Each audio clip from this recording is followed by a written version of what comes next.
Guys, percaya atau tidak, cerita ni kali family friendly sikit. Aku ada seorang kawan ni tau, nama dia pernah popular dulu time sekolah rendah. Dalam cerita ni aku panggil dia Cash, sebab aku pernah bayar dia cash lepas berhutang dengan dia RM1 time sekolah menengah. By the way, aku cakap dia popular sebab budak kelas aku selalu mention namanya time kat dalam kelas. Sampaikan aku macam handsome sangat kan budak Cash tu. Fast forward ke sekolah menengah, aku dengan budak yang bernama Cash tu telah ditakdirkan menjadi classmate time tingkatan 1.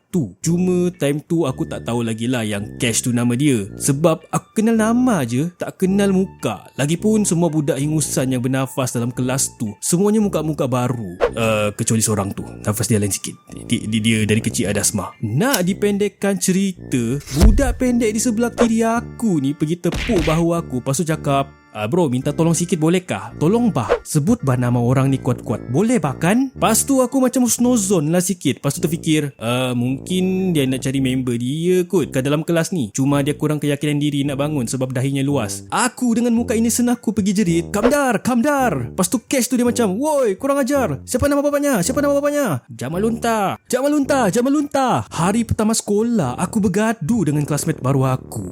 Member-member ni semua gelak je tengok kita orang gaduh. Sun Tzu pernah berkata dalam buku Art of War-nya dulu, kalau pilih lawan, jangan sekali lawan guna nama bapa. Okey, tak adalah, aku tipu je. Aku tak pernah baca pun buku tu. Tapi secara faktanya, pergaduhan kami tu semuanya berpunca dari aku. Sebab siapa je yang tak marah kan bila nama bapa jadi persendakan. Uish, macam pantun pula.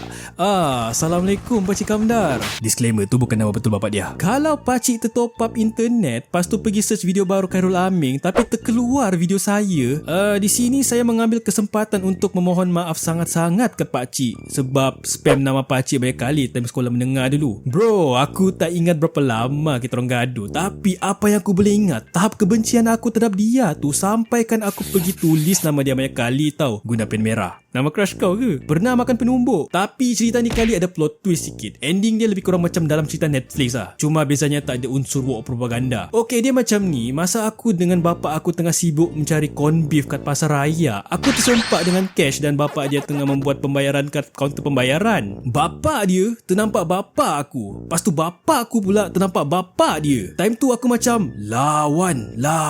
Oi, nah Jamal Luntan, lama dah jumpa. Weh, Kamdar my man, apa khabar bro? Ni anak ke? So time tu Cash dia macam, ui Najo, apa kawan pula bapa kita ini? Lepas tu aku lebih kurang macam, ya nak pula aku sangka kan? Bah, jadi berkawan lah kita. Sejak dari itu, aku tak sangka pula orang yang selama ni aku benci telah menjadi salah satu kawan rapat aku sampai sekarang. The end. Hello. Ni Udin guys, bukan Mijan. Kali ni aku pula yang buat outro. Jadi sebelum tu aku nak cakap, Umi, abang Udin kat sini, Udin ada kat YouTube. Dengar ni. So saya dengan Mijan mengucapkan selamat hari raya sebab saya tahu video ni akan keluar time hari raya guys. Dan saya tak akan lupa untuk mengucapkan terima kasih kepada semua yang hantar fan art untuk Mijan.